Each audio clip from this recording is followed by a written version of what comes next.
ప్రార్థన చేసుకుందాము. పరలోకమందున్న తండ్రి, మీకు వందనాలు ప్రభువా. సంఘ ప్రార్థన కొరకే మేము వచ్చి ఉంటున్నాం. ఇదిగో మా మనవులను అంగీకరించి మాకు జవాబు ఇచ్చింది కాబట్టి తండ్రి, మా ప్రార్థన అంగీకరించి ప్రభువా మీ నామానికి మహిమ తెచ్చుకోవాల్సి మనం వచ్చేస్తున్నాం. కృపా సత్య సంపూర్ణ వందనాలు చెల్లిస్తూ ప్రభువా, ప్రార్థన ఉందని తెలిసిన వారు రావడానికి అనుగ్రహించవలసింది. వచ్చిన మేము కూడా హృదయపూర్వకంగా ఆత్మతో సత్యంతో ప్రార్థించే బిడ్డలంగా, నిజముగా ప్రార్థించే వారంగా చేయవలసి మనం చేస్తాం. యేసు నామమున ప్రార్థించి వేడుచున్నాం తండ్రి. దేవుని వాక్యంలో నుంచి ఒక మార్గం చూసుకుందాం. హెబ్రీ రాసిన పత్రిక 4వ అధ్యాయం. హెబ్రీలకు రాసిన పత్రిక ఒక 15 నిమిషాల వాక్యం చూసుకొని ఒక అరగంట మనము ప్రార్థన చేసుకుని తర్వాత బర్త్డే కార్యక్రమం చేసుకున్నాం. హెబ్రీ పత్రిక 4వ అధ్యాయం 16 బైబిల్ వెనక నుంచి 202. 4వ అధ్యాయం 16వ వచనం. హెబ్రీలకు రాసిన పత్రిక 4వ అధ్యాయము 16వ వచనం మనం అందరం కూడా కలిసి చదువుకుందాం. 4:16 అందరం కూడా కలిసి చదువుకుందాం. హెబ్రీ 4:16. కనుక మనం కనికరింపబడి సమయోచితమైన సహాయం కొరకు కృప పొందినట్లు ధైర్యముతో కృపాసనమునొద్దకు చేరుదము.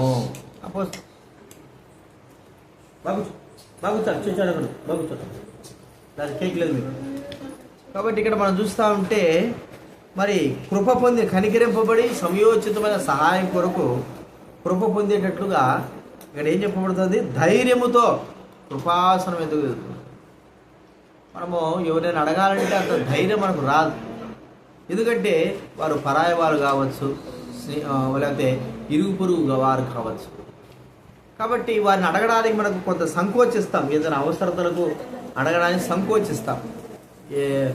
కొద్దిగా లేకపోతే అవమానంతో ఫీల్ అవుతాం. అయితే ఇక్కడ ధైర్యముతో కృపాసనం యుద్ధకు చేరతాం. దేవుని సన్నిధికి కృపాసనంకి ఎలాగ వెళ్తున్నామంట? ధైర్యముతో చేరుదము. ఇద్దరు విషయాల్లో మనము ధైర్యంగా వెళ్ళగలం.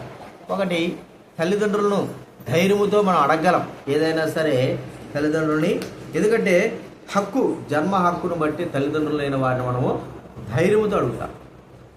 మరి అన్నదమ్ములైన వారిని, అక్క చెల్లెలైన వారిని అడగడానికి కొంత సంకోచిస్తాం. ఎందుకంటే ఒక అక్క తమ్ముడు అడిగిందనుకో ఆమోసి ఫీల్ అవుతారు. మరి అక్కని తమ్ముడు అడిగినాడు అనుకో ఇలాగా ఏదో గిల్టీగా ఫీల్ అవుతారు, నేను అడిగేది. అయితే తల్లిదండ్రులు మాత్రము ఏదైనా కావాలనుకున్నప్పుడు ధైర్యంతో అడుగుతారు. రెండో వ్యక్తులను ఎవరిని అడుగుతాం మనము? ధైర్యంతో అడిగేటువంటి ఎట్లాగా మనము ముందుగా తల్లిదండ్రులను అడుగుతాము. రెండో వ్యక్తులుగా ఎవరిని అడగలం మనం ధైర్యంతో? స్నేహితుల్ని అడుగుతాం. చూడండి, దైవ గ్రంథంలో మనం చూస్తే లూకా సువార్త 11వ అధ్యాయం. ఇక్కడ మనం చూస్తూ ఉంటే 5వ వచనం నుంచి కొన్ని మాటలు చదువుకుందాం. చూడండి. మరియు ఆయన వారు లూకా సువార్త 11 బైబిల్ వెనక నుంచి 63వ పేజీ 11వ అధ్యాయం 5వ వచనం వచ్చి, మరి ఆయన వారు ఇట్లా, మీలో ఎవరికైనా ఒక స్నేహితుడు ఉండగా అతడు అర్ధరాత్రి వేళ ఆ స్నేహితుడి యొద్దకు వెళ్ళి, స్నేహితుడా నాకు 3 రొట్టెలు బదిలిమ్మో. ఎప్పుడు వెళ్ళాడు ఈ స్నేహితుడు? అర్ధరాత్రి వేళ. ఎందుకు వెళ్తున్నాడు అర్ధరాత్రి వేళ? మనం అర్ధరాత్రి ఇంటికాడ వెళ్ళాలంటే ఎందుకు లేదు? ఇప్పుడు రాత్రి వాళ్ళని డిస్టర్బ్ చేయకూడదు, బాధపడతారు. ఒకవేళ మనం వెళ్ళినా కూడా వాళ్ళు గురుక్కుంటారు. వీళ్ళకి వేళ లేదు పాల లేదని గురుక్కుంటారు. కాబట్టి అర్ధరాత్రి వేళ వెళ్ళడానికి ఇష్టపడం. అదే స్నేహితుడు కాబట్టి అర్ధరాత్రి లేదు, వేగుజాము లేదు, ఎప్పుడైనా సరే వెళ్ళడానికి ఆ స్నేహితుడికి అధికారం. అంటే స్నేహం యొక్క అధికార భావము అలాంటిది మనం తెలుసుకుంటున్నాం. కాబట్టి ఏ సమయమైనా సరే స్నేహితుడు అర్ధరాత్రి వేళ ఎప్పుడైనా వెళ్ళడానికి అధికారం, స్నేహం అలాంటిది. అందుకే మరి భూలోక సంబంధమైన స్నేహం అంత బలమైనదిగా ఉంటే పరలోక సంబంధంగా దేవునితో ప్రభువైన యేసుక్రీస్తు వారితో ఉన్న మనకు స్నేహం ఎలాంటిది మనకు బాగా తెలుసు. యేసుక్రీస్తు వారు అన్నాడు, మీరు మిమ్మల్ని నేను దాసులుగాని పిలవక స్నేహితులని పిలుస్తూ ఉంటున్నాను. కాబట్టి ఒక స్నేహితుడుగా, కాబట్టి అక్కడ బైబిల్ గ్రంథం రాబడి నా స్నేహితులు, నా సహోదరులు అని ప్రభువైన యేసుక్రీస్తు మరి పలుకుతూ ఉంటున్నాడు.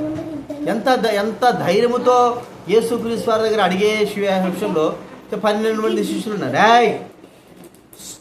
12 మంది శిష్యులు ఉన్నారు. ఈ 12 మంది శిష్యులలో అతి ముగ్గురు దగ్గరగా ఉన్నవాళ్ళు కదండి. ముగ్గురు దగ్గరగా ఉన్నారు. మరి 9 మంది ఉంటారు. 9, 10, 11, 12, 9 మంది ఉంటారు. కానీ అతి దగ్గరగా ముగ్గురు, పేతురు, యాకోబు, యోహాను. అయితే వీళ్ళకంటే ఇంకా దగ్గరగా ప్రభువుకు సన్నిహితుడు ఎవరు? యోహాను, అపోస్తలుడైన యోహాను. ఎంత సన్నిహితుడు అంటే యేసు ప్రభుతో పాటు దగ్గరగా వచ్చి ప్రార్థన చేసేటువంటి ముగ్గురికి అధికారం ఉంటే, తెచ్చిరా యేసుక్రీస్తు వారితో మరి సన్నిహితంగా ఉండడానికి వీళ్ళకి ముగ్గురికి అధికారం ఉంటే, ఈ ముగ్గురులో యేసుక్రీస్తు వారికి రొమ్మును ఆనుకోవడానికి ఎంత సన్నిహితుడుగా ఉంటాడో మనం ఆలోచించాలి. అంటే స్నేహభావము ఎంత సన్నిహితంగా తీసుకుని వెళ్తాది. మిగతా వాళ్ళకందరికీ ధైర్యం చాలడంలే ఆయనతో పాటు ఉండడానికి, లేదా ఆయన దగ్గర ఉండడానికి. మరి ఎందుకో ధైర్యం చాలు. కానీ స్నేహితుడిగా భావించి, దగ్గరగా భావించి యేసు ప్రభు శిలువ దగ్గర కూడా వెళ్ళి మరి వ్యక్తి ఎవరంటే యోహాను. చూడండి, యోహాను అంత దగ్గరగా వెళ్ళినప్పుడు ఆ యోహాను యేసు ప్రభు రొమ్ముల మీద ఆనుకుని కూడా అంటాడు, మరి ఎవరు ప్రభువా? ఇస్కరియోతు గురించి కానీ పేతురు గురించి కానీ చెప్పబడిన మాటలు మనకు, ఎవరి గురించో వ్రాయబడిన మాటలు మనకు అక్కడ కనబడతా ఉంటాయి. కాబట్టి అంటే ఒక స్నేహితుడికి ధైర్యముతో తన స్నేహితుడి దగ్గరికి వెళ్ళగలిగే అధికారం మనకు కూడా స్నేహితులమైన మనము ప్రభు సన్నిధికి ధైర్యముతో వెళ్ళే అధికారం మనకి ఇచ్చాడు. మనం చెప్పుకున్నాం కదా, మొట్టమొదటిగా కుమారులు కుమార్తెలకైతే తల్లిదండ్రుల దగ్గరికి వెళ్ళి ఏదైనా అడగడానికి ధైర్యం ఉంటుంది. ఇప్పుడు చూడండి, మనం చూస్తే న్యాయాధిపతుల గ్రంథం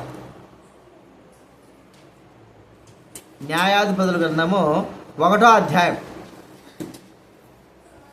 న్యాయాధిపతుల గ్రంథం 1వ అధ్యాయము 14వ వచనం.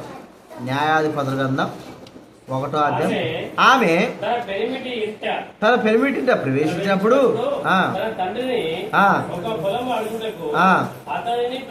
అతడి ప్రేరేపించను. దిగగా కాలేబు అందుకామె, దీవెన దయచేయము, నాకు దక్షిణ భూమి ఇచ్చి ఉన్నావు, నీటి మలుము కూడా నాకు దయచేయమనేను. చూడండి, మడుగులు పల్లపు మడుగులను ఇచ్చాను. చూడండి, ఇక్కడ చూస్తే అక్స కాలేబు యొక్క కుమార్తె కదా అండి. కాలేబు దగ్గరకు వచ్చింది. కాలేబు అప్పుడు నాయకుడుగా, మరి యెహోషువతో పాటు నాయకుడుగా ఉంటున్నాడు. అందరినీ నడిపించే వ్యక్తులు యెహోషువ తర్వాత వ్యక్తిగా పాతకాలంలో ఉన్నవాడు. తన కుమార్తెకి పెళ్లి చేశాడు. పెళ్లి చేసిన తర్వాత ఆమె తన ఇంటికి వచ్చిన తర్వాత అడుగుతా ధైర్యంతో. ఎలాంటి ధైర్యంతో? ఏమడుగుతుంది? ఏదైనా అన్నం పెట్టునాయన, లేకపోతే చీర కొనినాయన, ముక్కురాలి నాయన, ఏం అడుగుతుందా? ఆమె ఏమడుగుతుంది? వచ్చిన తర్వాత, తండ్రి నాకు దీవెన దయచేయి. ఏంటి దీవెన అంటే, ఆమె దృష్టిలో దీవెనది భూమి. ముందే ఇచ్చుండాడు, కట్న సంబంధంగా ఇచ్చుండాడు. కానీ పల్లపు మడుగులు, మెరక మడుగులు కూడా నాకు దయచేయి. ఆమె అడిగింది దీవెన దయచేయి. ఎంత అధికారంతో అడిగింది? వేరే స్త్రీ అయితే పోయి అడుగుతుందా? వేరే కొడుకు, డేవిడ్ చెబుతారా, ఈరోజు ఏడుస్తాను, నిజంగా ఏడుస్తాను, రాయలే, నేను తంత నేను కరెక్ట్ ఎడిగిరా మూతి పిండుతా అంటే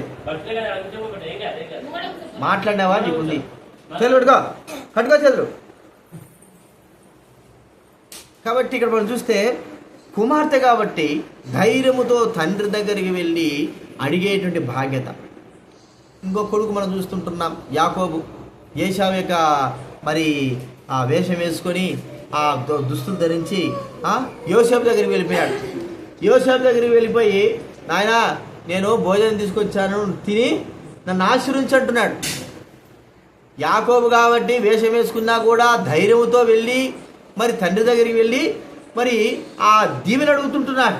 చూడండి, తల్లిదండ్రుల దగ్గరికి వెళ్ళడానికి ధైర్యంతో పిల్లలు ఉంటారు. అది ఎంత ధైర్యము? మనం వారి మీద ఉంటున్నటువంటి హక్కు.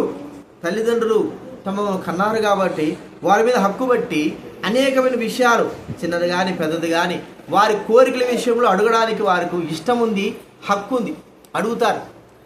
ఆ అడిగినవన్నీ తీసేయాలని ఏం రూల్ ఏం లేదు కదండి. పిల్లలు అడిగినవన్నీ తీసేయాలని రూల్ లేదు. కానీ వారికి ఏది అవసరమో, ఏ సమయంలో ఏది అవసరమో అది తెలుసుకొని తల్లిదండ్రులైన వారు అడిగినా ఇస్తారు, అడగకపోయినా కూడా ఇస్తారు. అవసరమైంది ఇప్పుడు ప్రతి దినము ఏది అవసరం, వాళ్ళకి తిండి అవసరం కదా. ప్రతి దినము 3 పూట్ల కానీ 4 పూట్ల కానీ ఏదో ఒకటి తిండి అవసరం. ప్రతి దినము వారికి బట్టలు అవసరం. ప్రతి దినము వారికి ఏదో ఒకటి అవసరం.